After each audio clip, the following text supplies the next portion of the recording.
Titiro, look, here comes Tamanui te rā. Mōrena, Mr. Sun. Mōrena, Pāpā Rākau. Kia ora, my name is Kōkā. Here in the forest with me, the 5 Patupaiarehe. Let's go and meet them. Time to wake up, Tākaro Tribe.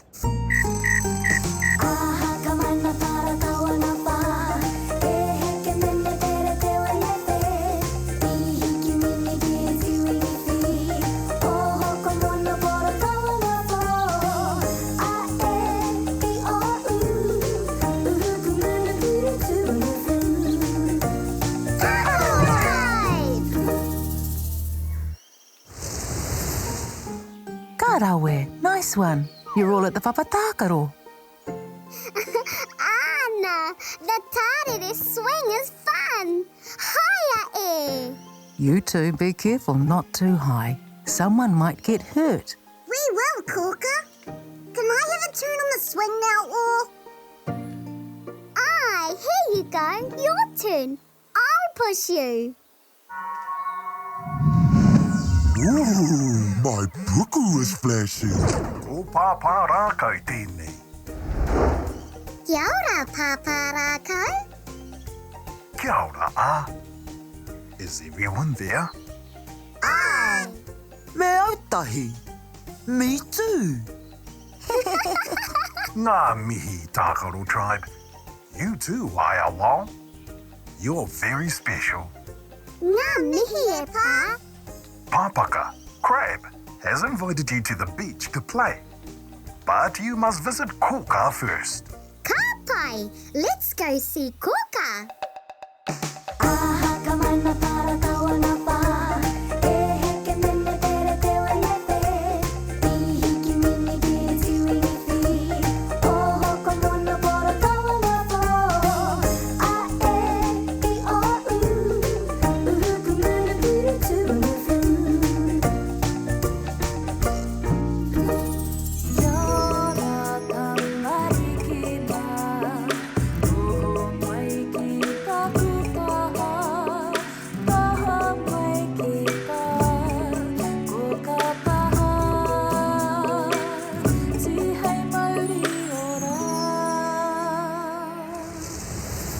Tākaro Tribe. Kia ora, Kōkā. We've been invited to the beach to play with Pāpaka, Crab. Keep an eye out and you might see a paikea, humpback. What's a paikea, Kōkā? It's a very big species of tohora, whale. When it dives deep, its back arches and looks like a tuapuku, hump. Oh, we might see a paikea. Just a minute, Pāpā Rākau's calling you. He has your piko, backpacks to take to the beach. Ka pai, Kōkā.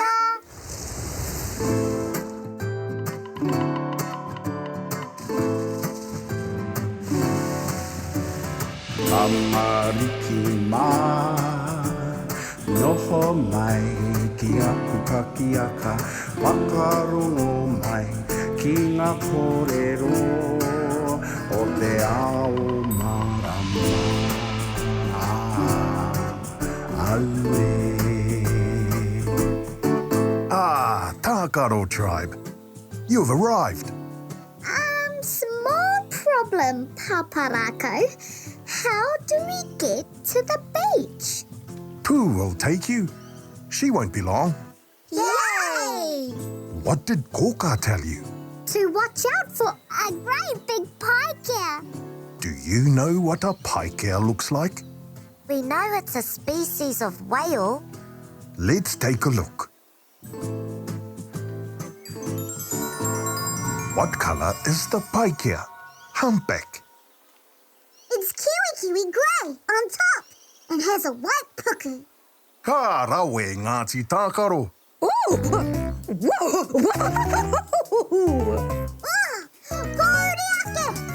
the way! Whoa! Sorry, my friends. The wind was a bit too strong. All aboard, Tākaro Tribe.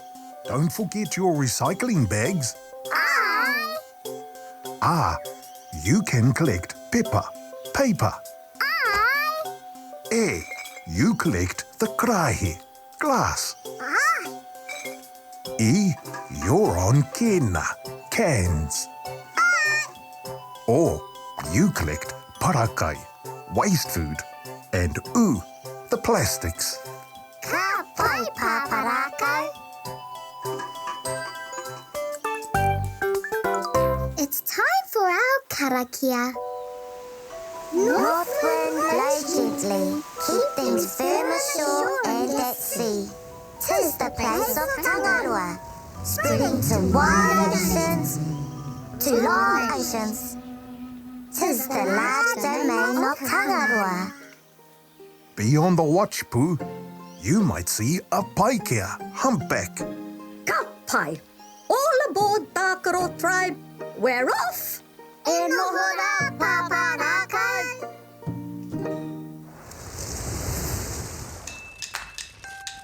There's the moana. See? Yay! Ira, look, a pot of paikea, humpback whales. Paikea, humpback, is the acrobat of the ocean. When it leaps out of the water, it leans, then lands back in the water. A great big paikea, a great big splash. Backpack's off so we can collect rubbish. Oh, I found a plastic container. Oh, I found some paper. That's not the right bag. Yay! Here comes Pāpaka, crab, walking sideways. Kia ora, Tākaro Tribe. Welcome to the beach. Kia ora, Pāpaka. What shall we build today? Aua hoki. Wait, Kōkā just texted. She sent the word of the day. It's in the kete. Where's the kitty? There, on that toka rock.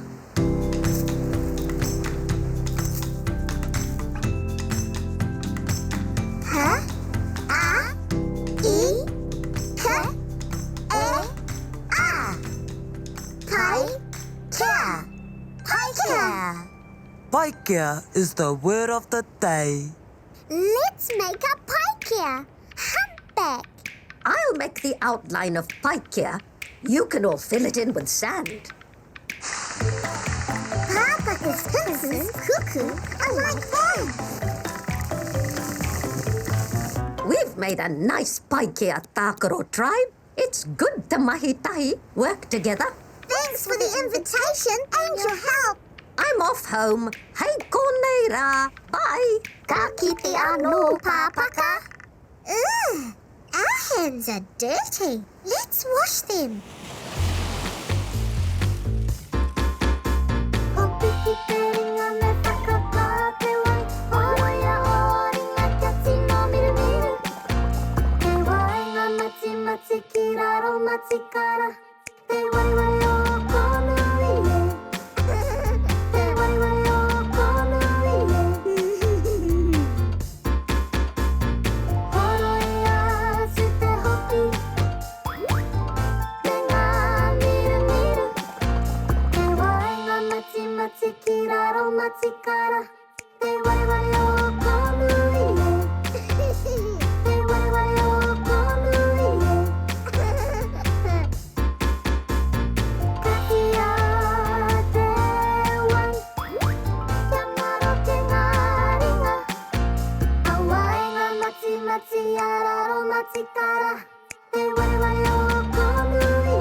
Kia ora, Tākaro Tribe. You're back. Anna, it was fun making a paikea out of sand. Ka pai. Let's take a look at what our friends have been up to today.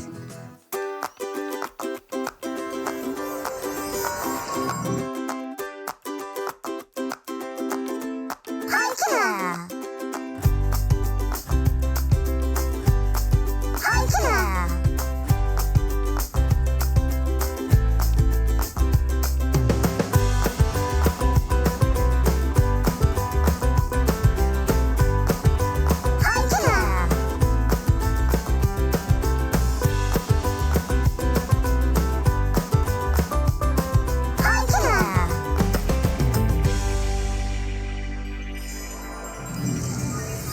ora, Tākaro Tribe. Did you have a good day? It was beautiful. Let's take another look at what you did today. You were invited by Pāpaka to the beach to make shapes out of sand. You saw some paikea, humpbacks, and worked with Pāpaka to create it out of sand. You also learned how to spell the word paikea. P-A-I-K-E-A.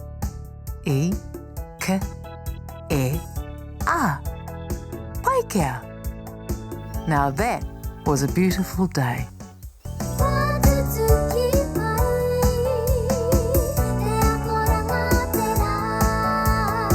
What a fun day, Tākaro Tribe. Time to say goodnight. Pō Māori, good night, Tākaro Tribe.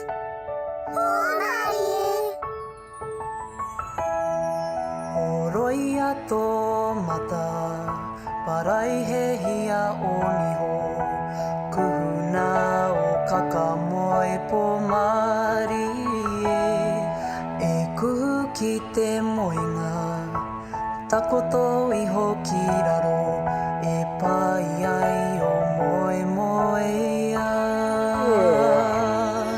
Kia au tō moe, e pai ai o moe moe ia. E pai ai o moe moe ia. Good night. Titiro, look, here comes Tamanui te rā. Morena, Mr. Sun. Morena, Pāpā Rākau.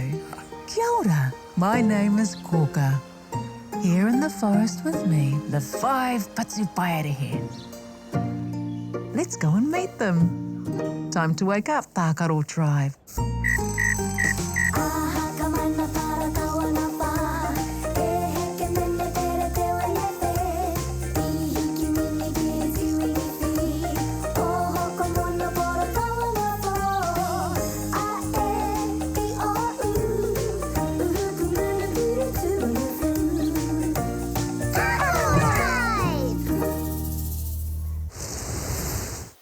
Karawe. Nice one. You're all at the Papa Tākaro. Anna, I like the balancing log. Stretch your arms out to keep your balance, ooh. Get up. You're okay. Look, I'm standing on one leg. I'll walk backwards. You're very brave, ooh. It is difficult to walk backwards. Ooh, my puku is flashing. O Pāpā Rākau tēnei. Kia ora, Pāpā Rākau. Kia ora, Is everyone there? Ai. Me ētahi.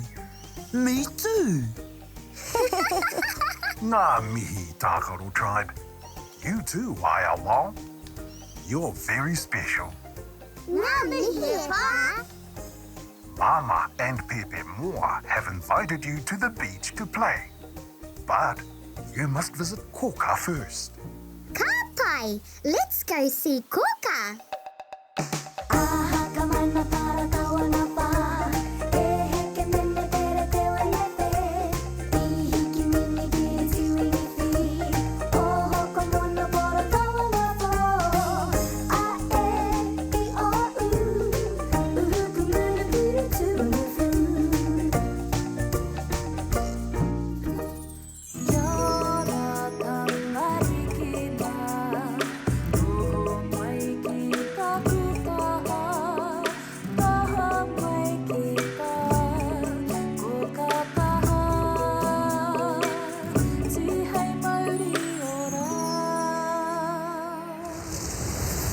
Tākaro Tribe.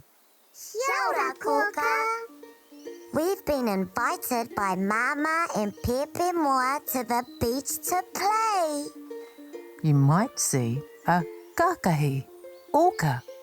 What's a kākahi, Kōkā? The kākahi, orca, is the largest of the dolphin family. It's urutira. Dorsal fin is tall and shaped like a tapatoru, triangle. It also has many big teeth. Oh, it has big teeth. Just a minute, Pāpā Rākau's calling you. He has your piko, backpacks to take to the beach. Ka pai, Kōkā.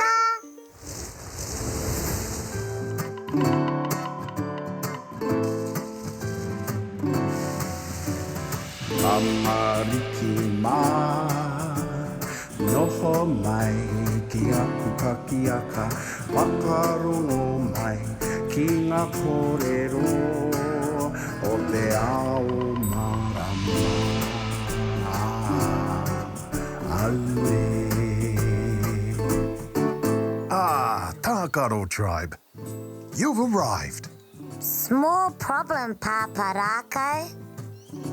How do we get to the beach? Pooh will take you. She won't be long. Yay! What did Kōkā tell you?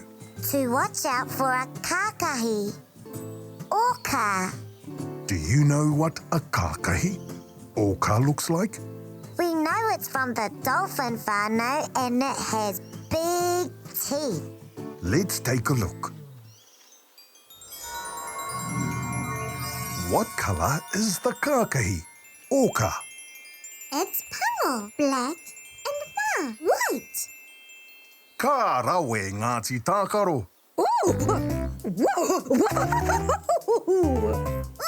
Kōriake, out of the way! Whoa! Sorry, my friends.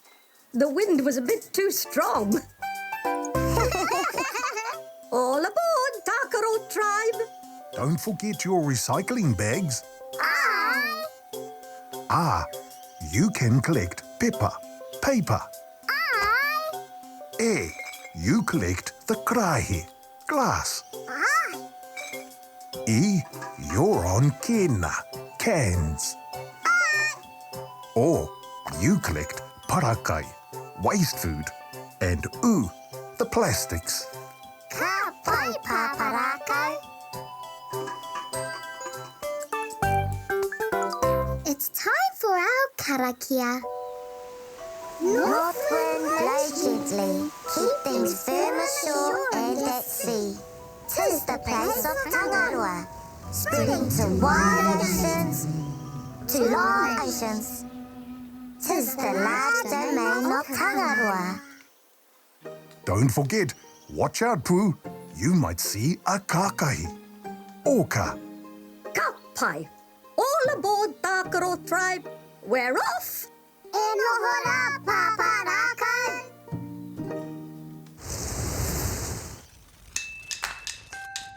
There's the moana. See? Yay! Ina, look!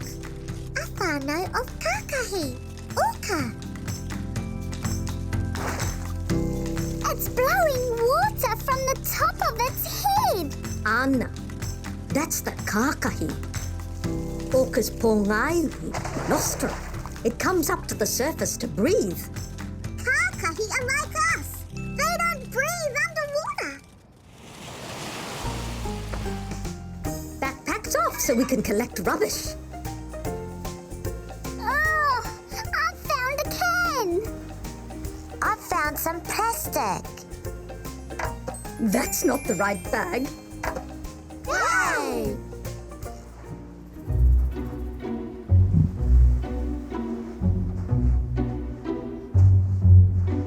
Kia ora, Tākaro Tribe. Welcome to the beach. Kia ora, Mama Moa. Kia ora, Pepe Moa. I thought we might build a wharo hut. It will be good shade. It's very hot today. Yay! Wait, Kōkā just texted. She sent the word of the day. It's in the kete. Where's the kitty? There, on that toka rock.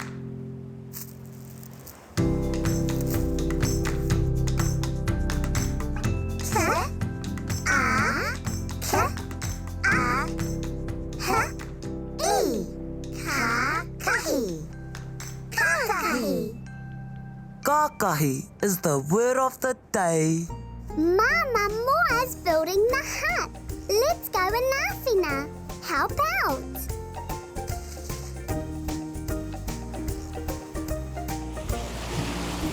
Our hut is great, Tākaro Tribe. We did it by mahi, working together. Ka pai Tākaro Tribe, we're off home. Safe travels home, Tākaro Tribe. Good to see you again. Good to see you and baby Moa again. Wait, our hands are dirty. Let's wash them.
Kia ora, Tākaro Tribe. You're back. Anna, it was fun making a hut with Mama and Pepe Moa. Ka pai. Let's take a look at what our friends have been up to today.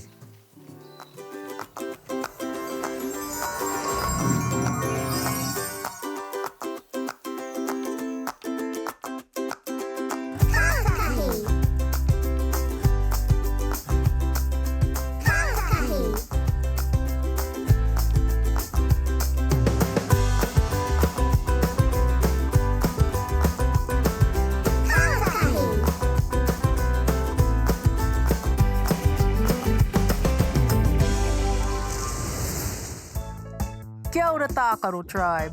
Did you have a good day? It was amazing. Let's take another look at what you did today. You were invited by Mama and Pepe Moa to the beach to play. You saw a whānau of kākahi in the ocean. You also learned to spell the word kākahi. K, A, K, A, H, I, Ka, Ka, Hi, kākahi. Now that was an amazing day.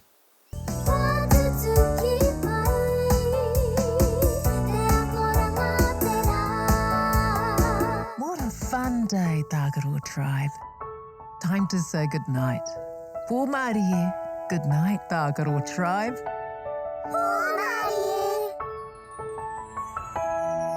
Oroia tō mata, parai he hia o niho. Kuhuna o kakamoe pō Māori e kuhu ki te moinga. Takoto iho ki raro, e pai ai o moe moe ia. Kia au tō moe, e pai ai o moe moe ia. E pai ai o moe moe ia. Good night.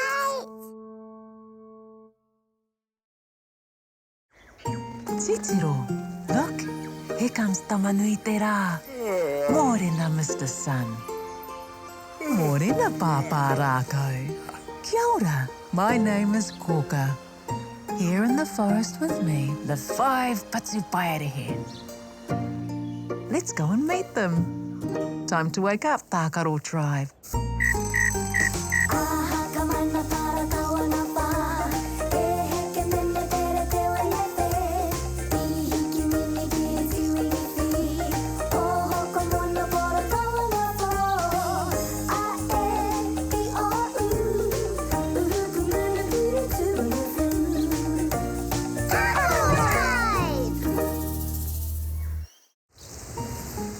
Marawe, nice one.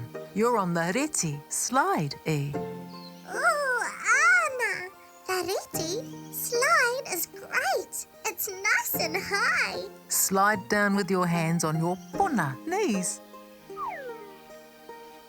Slide down with your hands on your mahunga, head. Tino pai. Slide down holding your taringa, ears.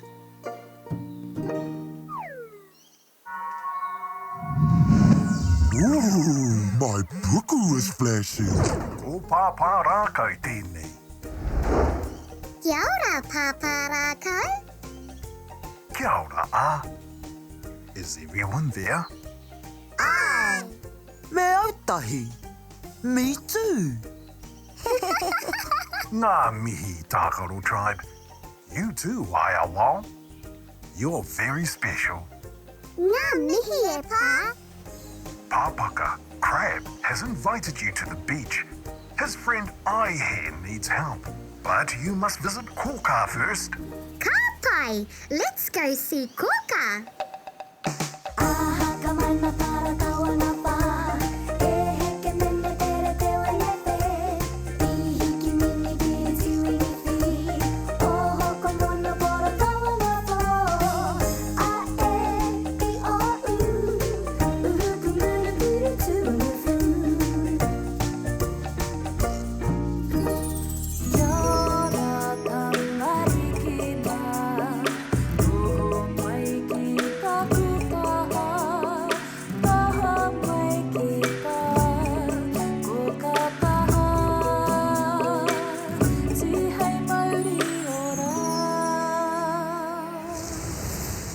Tākaro Tribe.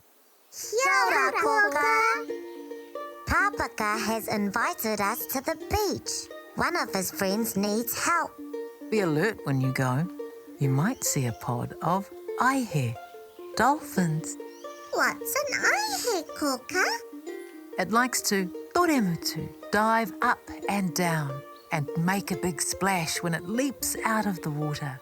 Sometimes it will stand on its tail and dance. Oh, we might see a pod of aihe dolphins dancing. Just a minute, Pāpā Rākau's calling you. He has your piko, backpacks to take to the beach. Ka pai, Kōkā.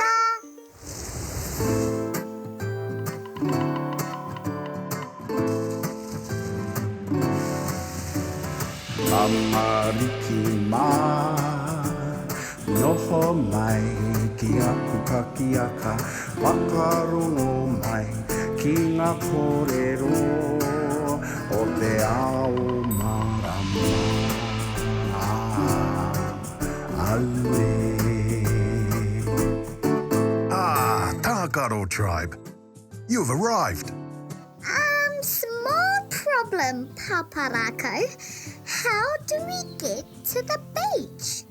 Pooh will take you. She won't be long. Yay! What did Kōkā tell you? To watch out for aihe, dolphins. Do you know what an aihe, a dolphin, looks like?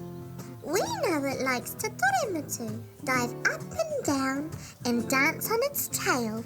Let's take a look. What colour is the aihe? Pukuhe, dark grey on top, and white underneath. You're too much, Tākaro Tribe. Whoa! Kōriake, out of the way! Whoa! Sorry, my friends. The wind was a bit too strong. All aboard, Tākaro Tribe. Don't forget your recycling bags. Aye. Ah, you can collect paper. Aye. You collect the krahe, glass. Aye. You're on kena, cans. Or you collect parakai, waste food. And the plastics. Ka pai, Pāpā Rākau. It's time for our karakia. North wind, blow gently, keep things firm ashore and at sea. 'Tis the place of Tangaroa, spreading to wide oceans, to long oceans. 'Tis the large domain of Tangaroa. Watch out, Pooh. You might see an aihe, dolphin. Ka pai. All aboard Tākaro Tribe. We're off. E noho rā, Pāpā Rākau.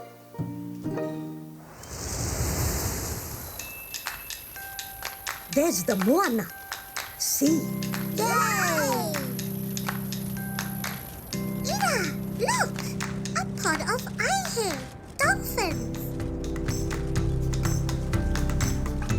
Aihe harikoa. Happy dolphins diving up and down, dancing, flipping, splashing on the tide.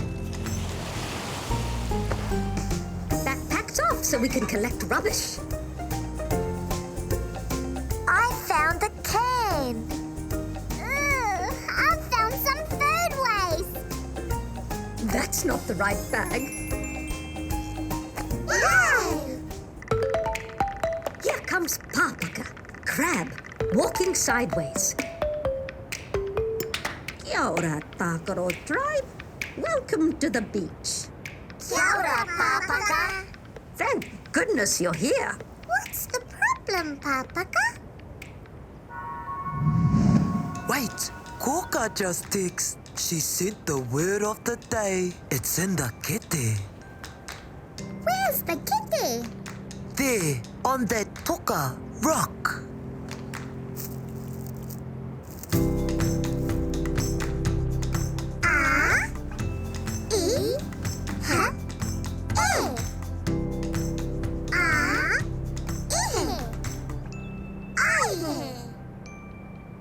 Aihe is the word of the day.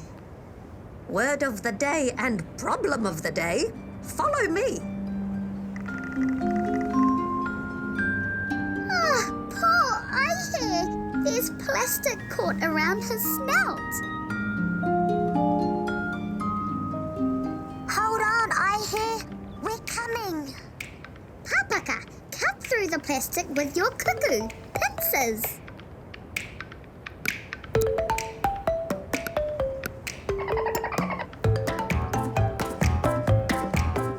Oh, did you hear that? Aihe made a clicking noise to say thank you. Haere Aihe. Bye. Safe travels back to your whānau. We all did a great job, Tākaro Tribe. It's good to work together. Let's put the kiriho plastic in the right kete.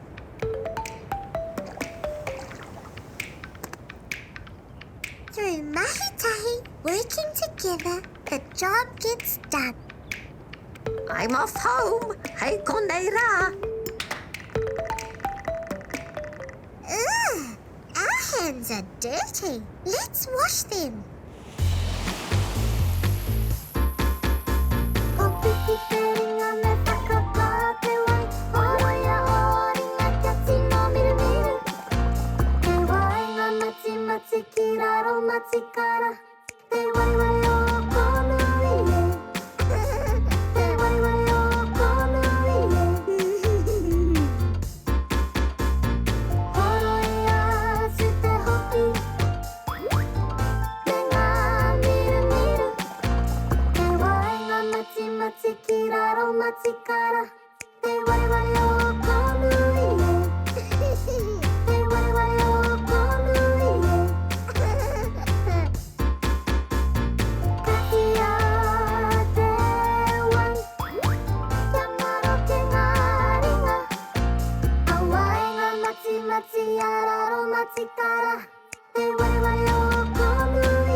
Kia ora, Tākaro Tribe.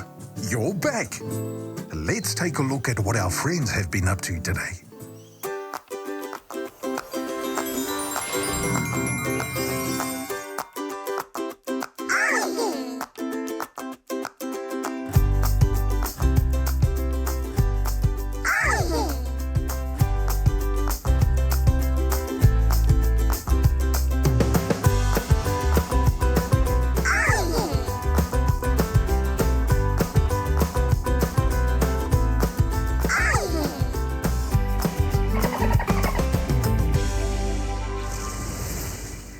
Tākaro Tribe. Did you have a good day? It was beautiful. Let's take another look at what you did today. You saw a pod of dolphins diving up and down, toremutu, in the sea. When you got to Pāpaka, he led you to a muriwai, lagoon, where you saw ētahi with plastic cord around his snout. You worked together, mahi tahi, with Pāpaka to save ētahi. You also learned how to spell the word ētahi. A-I-H-E, ētahi. Now that was a beautiful day.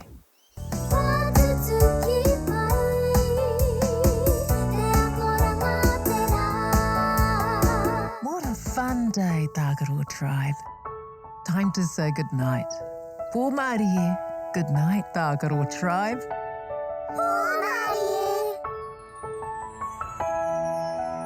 Roia tō mata, parai he hia o niho, kuhuna o kakamoe pō Māori e kuhu ki te moenga, takoto iho ki raro, e pai ai o moe moe ia. Kia au tō moe, e pai ai o moe moe ia. E pai ai o moe moe ia. Good night. Titiro, look, here comes Tamanui te rā. Morena, Mr. Sun. Morena, Pāpā Rākau. Kia ora, my name is Kōkā. Here in the forest with me, the 5 Patupaiarehe. Let's go and meet them. Time to wake up, Tākaro Tribe.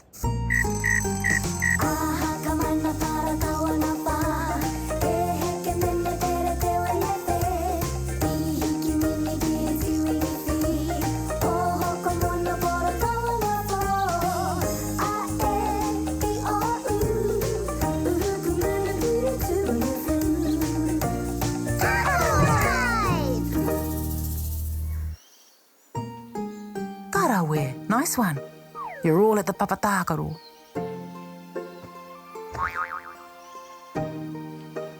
I like the tirewa, monkey bars, but it's a bit too high. Ooh, will you help me? E mea ana koe? Of course. I'll lift you. Grab onto the bar with both hands. What do I do now? Let one hand go, then swing to the next bar. I'll show you. Like this. Your turn now.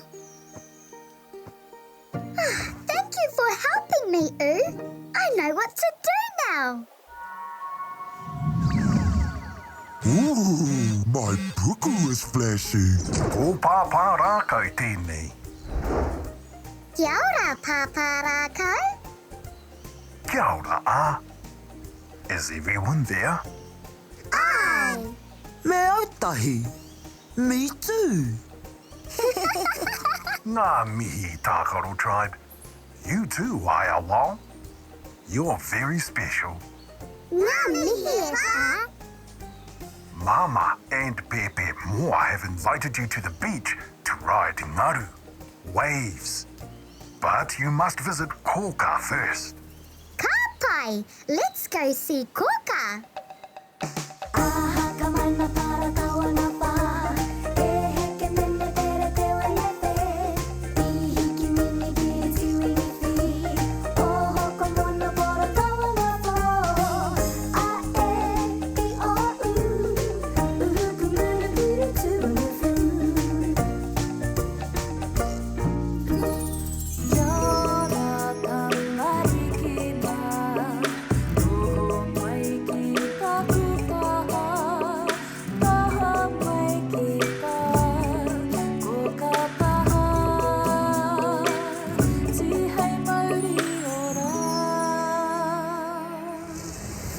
ora, Tākaro Tribe.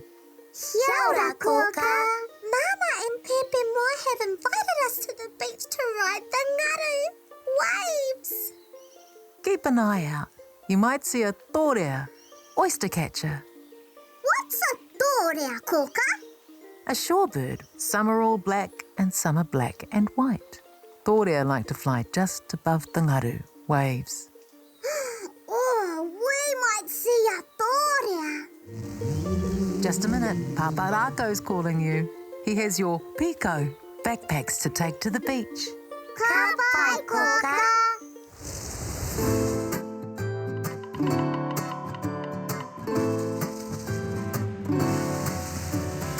Amariki mā, noho mai ki aku kakiaka, whakarongo mai ki ngā kōrero o te ao marama.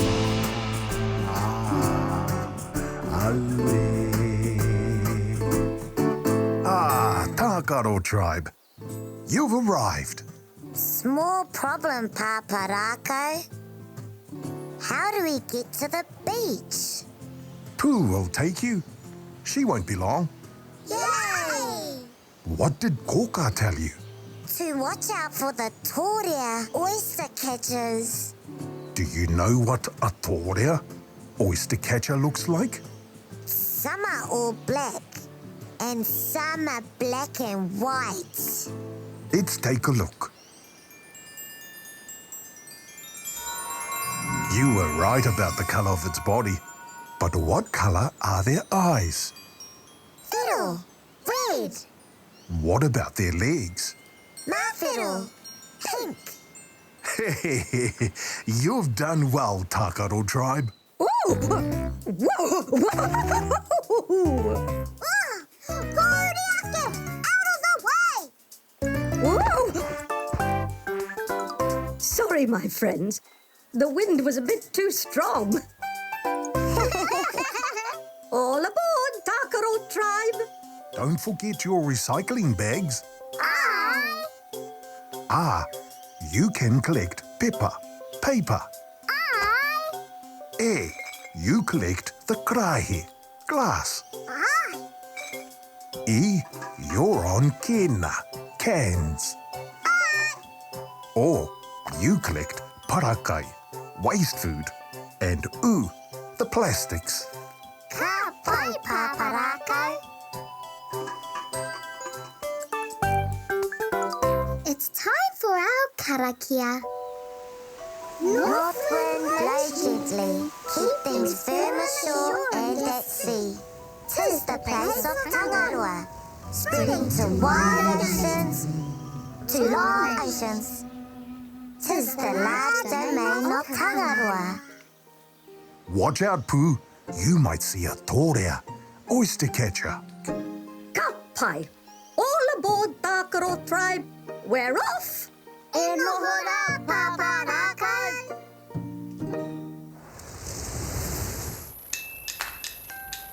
There's the moana. See? Yay! Ira, look, a flock of tōrea, oyster catchers.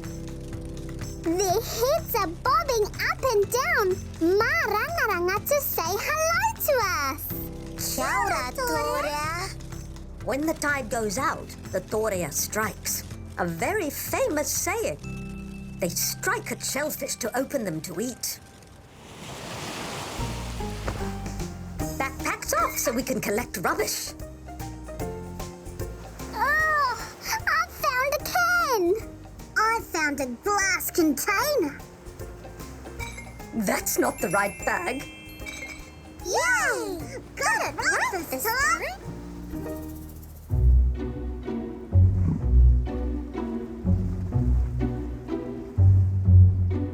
Kia ora, Tākaro Tribe. Welcome to the beach. Kia ora, Mama Moa. Kia ora, Pepe Moa. Wait, Kōkā just texted. She sent the word of the day. It's in the kete.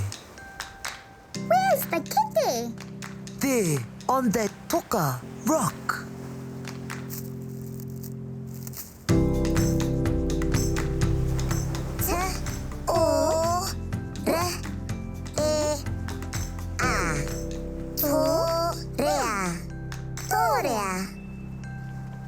Tōrea is the word of the day. Mama Moa, the tōrea flies just above the ngaru waves. That's right, Today you will ride the ngaru waves. I've booked you a lesson so you can learn to ride the ngaru. Yay!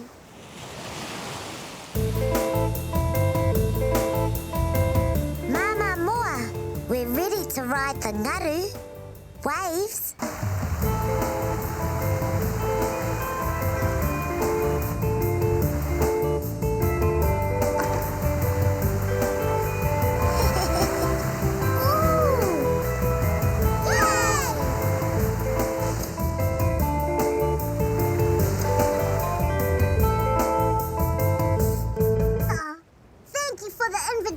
Mama Moa, and for the lesson in riding the ngaru waves. What a fun day we've had. Haere Tākaro Tribe. Bye. It was fun for us as well. Safe travels home. Good to see you and Baby Moa again.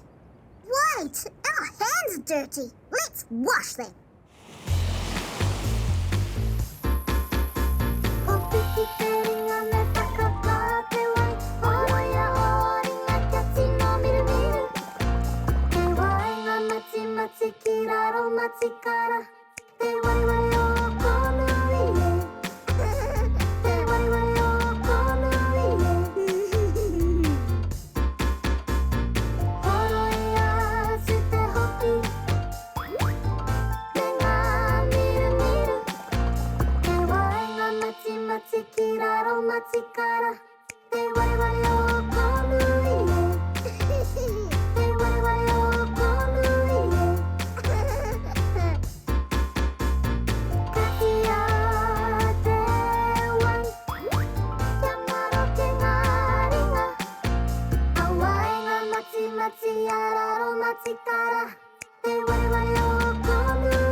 Kia ora, Tākaro Tribe.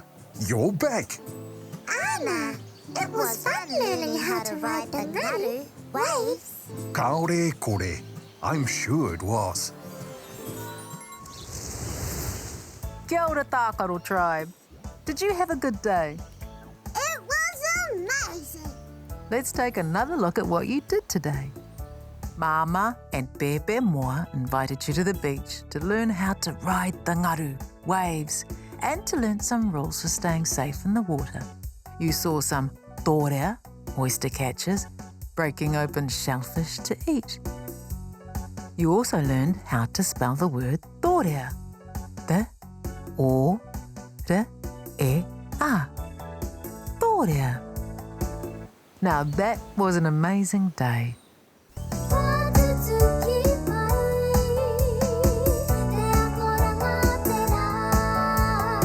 What a fun day, Tākaro Tribe. Time to say goodnight. Pō Mārie, good night, Tākaro Tribe.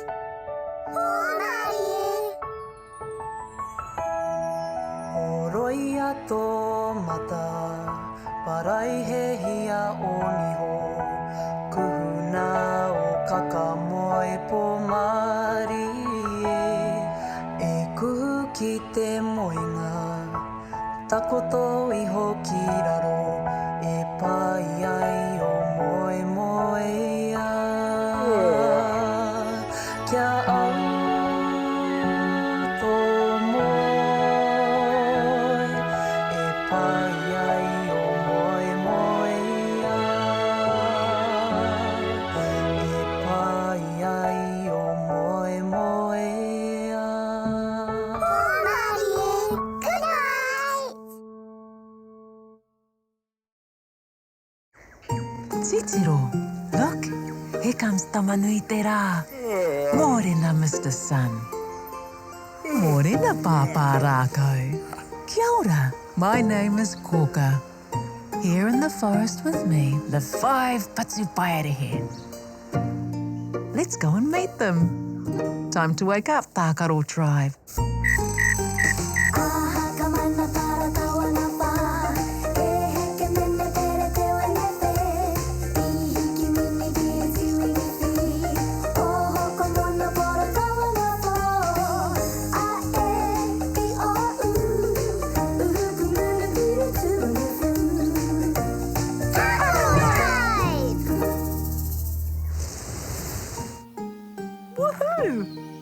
bouncing up and down on a vine.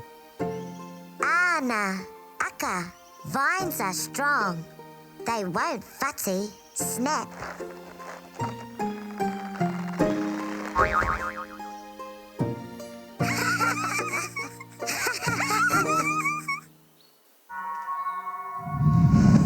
Ooh, my puku is flashing.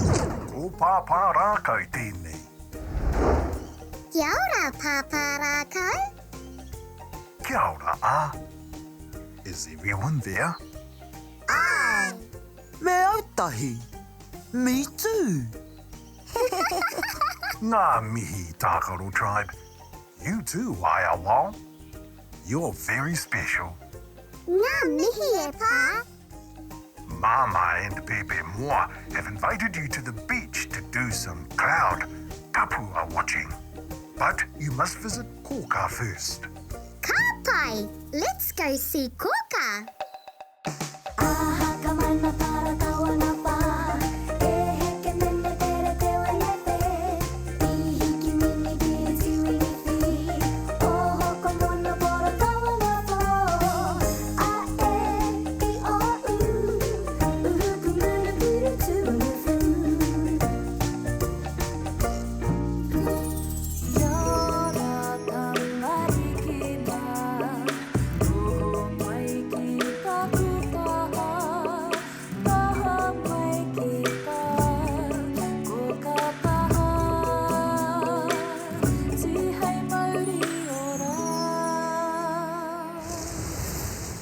Tākaro Tribe.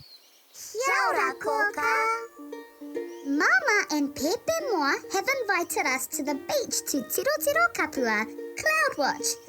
But we don't know what tiro kapua is. I've no doubt you'll soon know, Be alert. You might see a stingray. What's a stingray, Kōkā? One of Tangaroa's creatures. It's flat and shaped like a manu out there. Kite. Oh, we might see a stingray. Just a minute. Pāpā Rākau's calling you. He has your piko backpacks to take to the beach. Ka pai, Kōkā.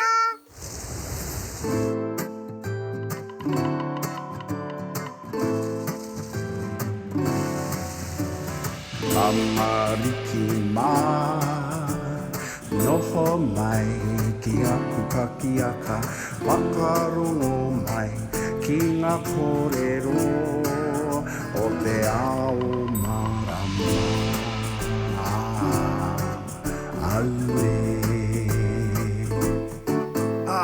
Tākaro Tribe. You've arrived. Small problem, Pāpā Rākau. How do we get to the beach? Pooh will take you. She won't be long. Yay! What did Kōkā tell you? To watch out for a stingray. Do you know what a stingray looks like? We know it's flat and shaped like a kite. Let's take a look. The stingray is flat and shaped like a kite. Can you see its eyes? Eye? But where is its mouth? Its waha, mouth, and piha, gills, are on its underside. All fish have piha, gills, so they can breathe underwater. Ooh! Whoa! Kōriake! Out of the way! Whoa! Sorry, my friends. The wind was a bit too strong.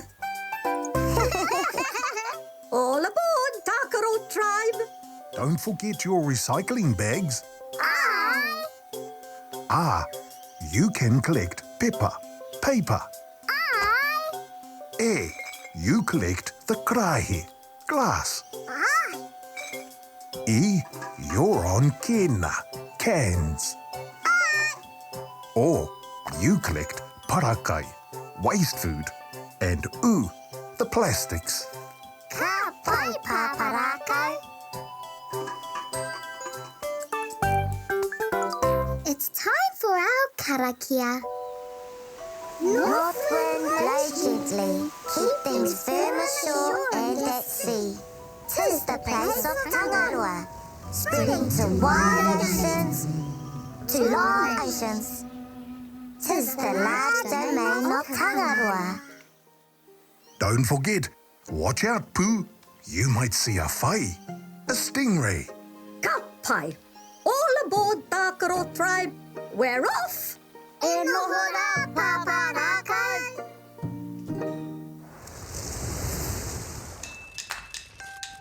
There's the moana. See? Yay! Ina, look! A whai, stingray! Its pai-ho side fins are waving to say hello to us. When whai, stingray, are resting, they settle on the seafloor, flap their pai-ho, wing fins, and hide in the sand. Whai, stingrays are really amazing. Backpacked off so we can collect rubbish. Oh, I found a can. I found some plastic. That's not the right bag. Yay! Got it right this time.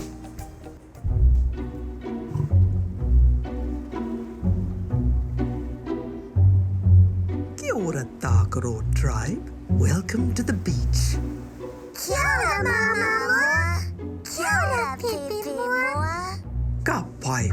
Now then, we're going to lay down and watch the clouds and maybe see things formed by them. Wait, Kōkā just texted. She sent the word of the day. It's in the kete. Where's the kitty? There, on that toka rock.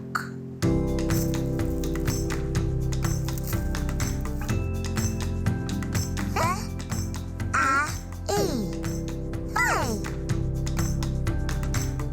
Whai is the word of the day. Let's look for a whai stingray in the clouds.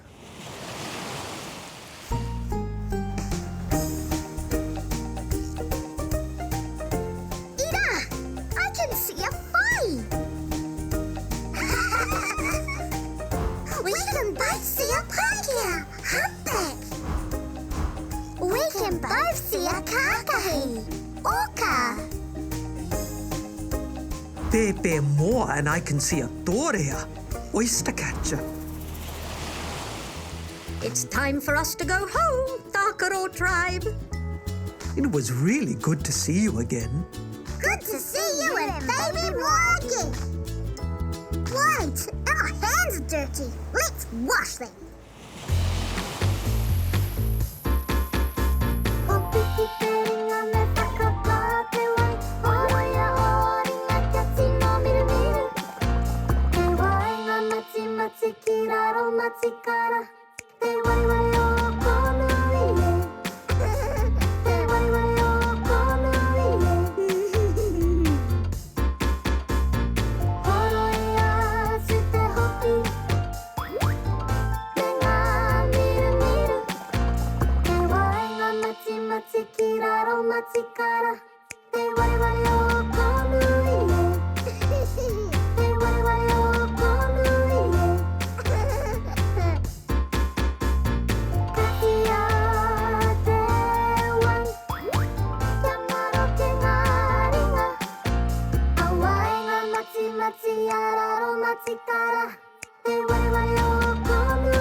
Kia ora, Tākaro Tribe.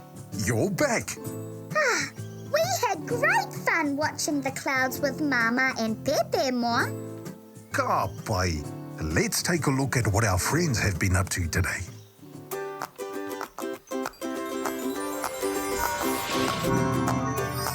Whai! Stingray!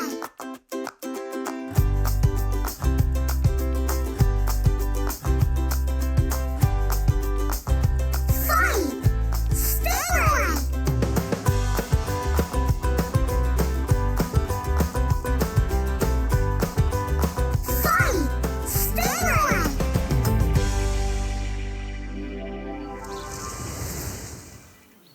ora, Tākaro Tribe. Did you have a good day? It was beautiful. Let's take another look at what you did today. You were invited again by Mama and Pepe Moa to the beach to play. On your way there, you saw a whai, stingray in the sea. You learned how to spell the word whai, f-i, whai. Then you lay down to watch the clouds and saw the shape of a whai. You also saw the shapes of a paikea, a kākahi, and a tōrea. Now that was a beautiful day.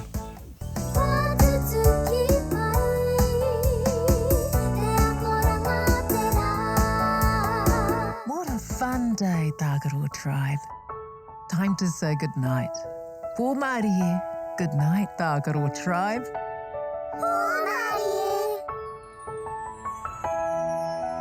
Roia tō mata, parai he hia o niho, kuhuna o kakamoe pō Māori e kuhu ki te moenga, takoto iho ki raro, e pai ai o moe moe ia. Kia au tō moe, e pai